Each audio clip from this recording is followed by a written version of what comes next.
안녕하세요. 여러분께 신차 소식을 전해드리는 자동차 읽어주는 남자 이상입니다. 제가 최근 일본 브랜드 신차 소식을 자주 전해드리고 있는데요. 오늘도 일본 브랜드의 매력적인 신차 소식을 가지고 왔습니다. 올해 일본 브랜드가 정말 공격적으로 한국 시장을 공략하고 있는데요. 토요타와 렉서스에서 거의 매달 신차가 나오는 느낌입니다. 올해 초 토요타 라브4 플러그인 하이브리드를 시작으로 무려 16세대 풀체인지로 장르까지 변경해서 출시한 토요타 크라운 크로스오버 모델과 토요타의 럭셔리 브랜드 렉서스에서 얼마 전 출시한 렉서스 RX 풀체인지와 순수 전기차인 렉서스 RG 모델까지 출시했습니다. 정말 숨 돌릴 틈 없이 신차가 쏟아져 나오고 있는데요.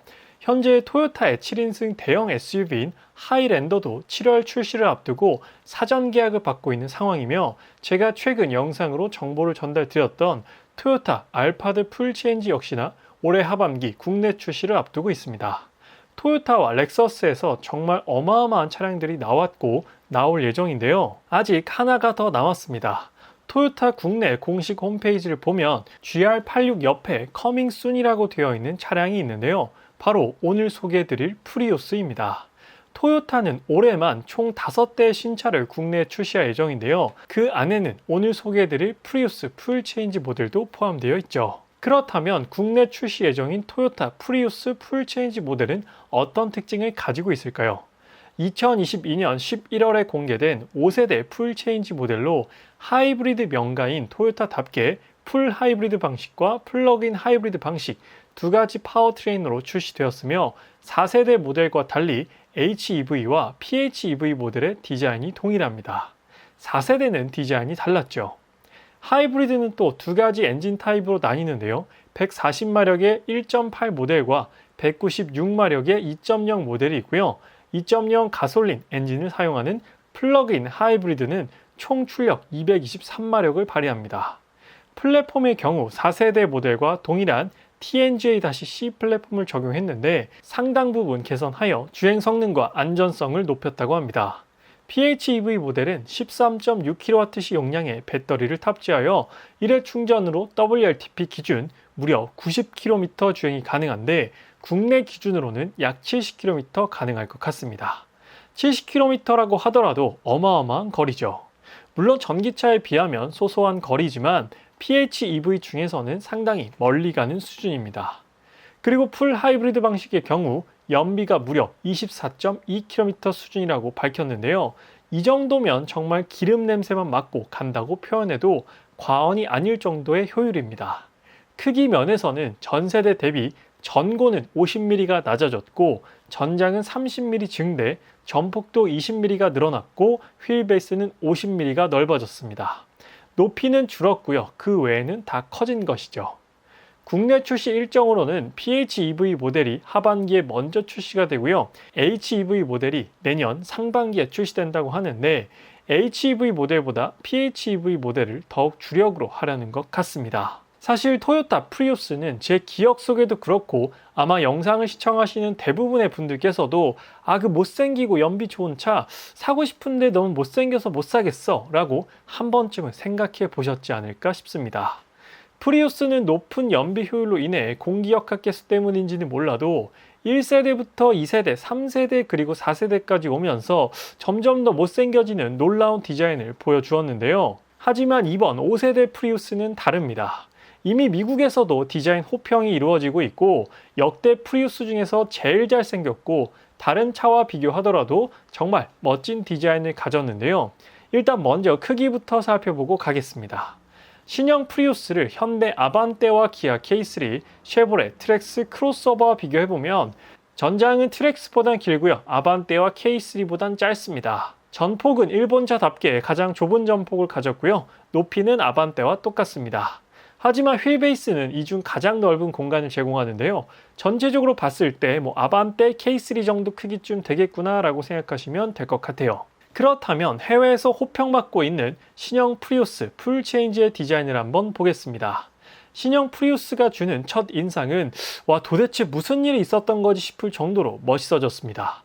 전체적인 커다란 디자인 틀은 이전 세대와 유사하지만 완전히 다른 느낌을 안겨주는데요. 아주 매끈하면서 심플하고 세련된 디자인입니다. 과거 프리우스와 비교해보면 정말 대성공한 성형수술입니다.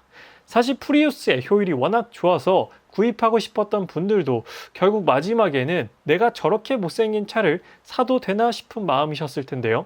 이제는 아주 기쁜 마음으로 흔쾌히 프리우스를 구매할 수 있을 것 같네요. 일단 보닛부터 시작해서 루프까지 이어지는 라인이 상당히 낮고 매끄럽습니다. 저렇게 되면 운전석에 앉았을 때 천장에 머리가 닿지 않을까 싶기도 한데요. 시트 포지션을 낮춤으로써 그 부분을 해결했다고 합니다. 해외 리뷰를 보니까 185cm 정도 되는 남성이 앉아도 머리가 닿진 않더라고요. 확실한 건 상당히 공기역학적으로 생기면서도 잘생겼다는 점입니다. 전면부를 보면 얇은 주간 전조등과 헤드램프를 사용하여 마치 전기차와 같이 세련되고 간결한 디자인을 가졌고, 하단 범퍼를 비롯해 군더더기 없이 깔끔한 모습을 보여줍니다. 가장 선호도 높은 화이트 컬러를 선택했을 때 더욱더 하이테크한 디자인이 강조되는 것 같아요. 날카로운 라이트 덕분인지 스포츠카 같은 느낌도 좀 나고요. 그간 프리우스에서 결코 볼 수 없었던 멋이 느껴지는 이번 5세대 풀체인지 프리우스의 모습입니다. 신형 프리우스의 디자인의 매력은 측면부를 보면 극대화되는데요. 전형적인 캣포워드 스타일의 디자인을 하고 있습니다. 약간 해치백스러운 모습이기도 하고요. 앞쪽만 보면 벤츠의 전기차 EQS스러운 실루엣도 살짝 보이는 것 같은데요. 공기 저항을 줄이려고 하다 보니 공기를 유연하게 뒤쪽으로 흘려보내기 위해 이런 디자인을 채택한 것으로 보입니다. 어두운 컬러도 아주 잘 소화해내는 디자인인데요. 독특한 점은 도어 캐치, 즉 문 손잡이가 앞쪽에 하나밖에 없다는 부분입니다. 뒤쪽 도어를 열 수 있는 손잡이가 보이질 않는데요. 몇몇 자동차에서 쓰였던 히든 타입 도어 손잡이 방식을 사용하는데 예전 쉐보레 스파크나 현대 벨로스터 등에서 사용되던 방식이죠. 프리우스는 두 가지 방식을 제공하는데요. 안쪽으로 손을 넣어서 당겨서 열 수도 있고요. 아래쪽에 위치한 버튼을 눌러서 열 수도 있습니다. 2열 손잡이를 없앰으로써 차가 더욱더 매끈해 보이고 스타일리시한 느낌을 안겨주는데요. 휠은 17인치부터 19인치까지 제공하고 있으며 측면 캐릭터 라인을 강하게 잡기보다는 면을 넓게 사용하여 둥글둥글한 매력을 강조한 모습입니다. 그리고 앞쪽 디자인을 보면 현대 아반떼 페이스리프트와 상당히 닮았다는 느낌이 드는데 헤드라이트의 높이나 낮게 위치한 보닛 등등의 라인이 꽤나 많이 닮아 있습니다. 그리고 후면부는 테슬라 모델 3와 실루엣이 많이 닮았는데요. 살짝 솟아오른 트렁크 리드 끝부분 엣지도 그렇고 범퍼 형상도 그렇고 유사한 느낌이 나네요. 그리고 옵션에 따라서는 태양광 패널 썬루프도 선택이 가능한데 앞서 몇몇 브랜드에서 이 옵션을 제공했었지만 실제 효율을 계산해 봤을 때 그렇게 높은 효율이 나오지 않았기 때문에 개인적으로는 이 옵션을 그렇게 추천드리고 싶진 않습니다. 신형 프리우스의 후면 모습도 상당히 인상적인데요. 좌우를 잇는 통합형 테일램프로 최신 디자인 트렌드를 따르고 있으며 블랙 패널로 그 주변을 넓게 처리했습니다. 그 외에는 단정한 모습으로 아주 깔끔한 하이브리드 세단으로서의 모습을 보여주죠. 이번엔 프리우스 풀체인지의 인테리어를 살펴보면 과거 계기판이 없이 중앙 디스플레이를 통해 정보를 보여주던 것과는 달리 다시 계기판이 생겼습니다. 아직까지는 계기판이 있는 게 보기 편하긴 하다는 걸 깨닫고 다시 적용시켜준 느낌이고요. 계기판의 위치는 핸들보다 살짝 높은 장소에 위치하여 계기판이면서 헤드업 디스플레이 역할까지 하는 모습입니다. 푸조 차량들도 대표적으로 저런 위치를 선호하는데 사용해보면 은근 편하더라고요. 그리고 중앙 모니터는 12.3인치 터치 스크린으로 무선 애플 카플레이를 지원합니다. 전체적으로 수평형 구조로 되어 있어 안정감 있고 넓은 느낌을 안겨주고요. 인테리어가 주는 느낌은 실용적이면서 깔끔하다는 생각이 듭니다. 다만 핸들 디자인 자체가 혼 커버 때문인지는 몰라도 너무 올드하고 투박하다라는 느낌이 드는데요. 혼 커버를 좀 더 컴팩트하고 동그랗게 만들었으면 어땠을까 하는 생각과 핸들 좌우에 너무나도 많은 버튼들을 집어넣으려고 하다 보니 디자인 자체가 좀 이상해진 것 같습니다. 개인적으로는 인테리어가 다 좋은데 핸들 디자인이 조금 아쉽습니다. 옵션 사양으로는 열선 통풍 시트를 비롯해서 휴대폰 무선 충전까지 지원되고요. 렉서스와 동일한 방식의 전자식 기어 변속기를 사용합니다. 익스테리어가 잘생긴 만큼 인테리어도 엄청 멋져졌어요. 프리우스는 사실 고급스러운 포지션의 차량이 아니다 보니까 깔끔하고 사용하기 편하다면 아주 좋은 인테리어라고 생각되는데요. 그런 부분에서는 괜찮다고 봅니다. 핸들 옆에 버튼들도 시각적으로는 조금 복잡해 보이지만 직관적으로 운전 중에 핸들에서 손을 떼지 않고 기능 조작이 가능하기 때문에 편의성 부분으로 본다면 또 긍정적인 시선으로 볼 수 있을 것 같기도 해요. 2열 공간의 경우 차량 크기 자체가 큰 사이즈가 아니다 보니까 그리 넉넉한 공간은 아니고요. 이번에 바닥이 좀 높아져서 2열 헤드룸이 좁다는 평들이 많이 있는데요. 그 부분은 직접 타보고 나서 한번 말씀드려야 될 것 같습니다. 영상으로 보니까 확실히 아반떼보다는 헤드룸이 좁더라고요. 마지막으로 가장 중요한 토요타 프리우스 풀체인지 예상 가격을 살펴보겠습니다. 일단 먼저 공개된 일본에서의 프리우스 가격을 바탕으로 말씀을 드리면 풀 하이브리드 방식에서 1.8 가솔린의 경우 전륜 구동은 트림에 따라 2,500만원에서 2,700만원 정도, 사륜 구동은 2,700만원에서 3,000만원 정도에 형성되어 있습니다. 개인적인 생각으로는 국내 1.8 엔진과 2.0 엔진이 모두 수입될 것 같지는 않고요. 2.0 엔진이 좀 더 유력하지 않을까 싶은데 2.0 가솔린의 경우 전륜 구동이 2,900만원에서 3,400만원, 사륜 구동이 3,100만원에서 3,500만원 정도입니다. 사실 가격적으로 보면 이전 모델 대비 300만원 이상 올라 2.0 하이브리드의 경우 조금 비싼데 싶은 느낌이 들기도 합니다.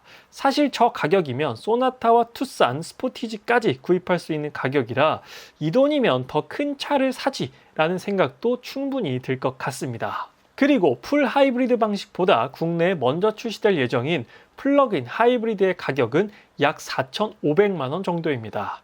국내 출시되더라도 이 가격 혹은 조금 더 높게 책정되지 않을까 싶은데 아무리 1회 충전으로 70km 이상을 가는 효율이 좋은 프리우스라고 하더라도 4천만원 중반을 주고 구입하기에는 쉽지 않을 것 같습니다.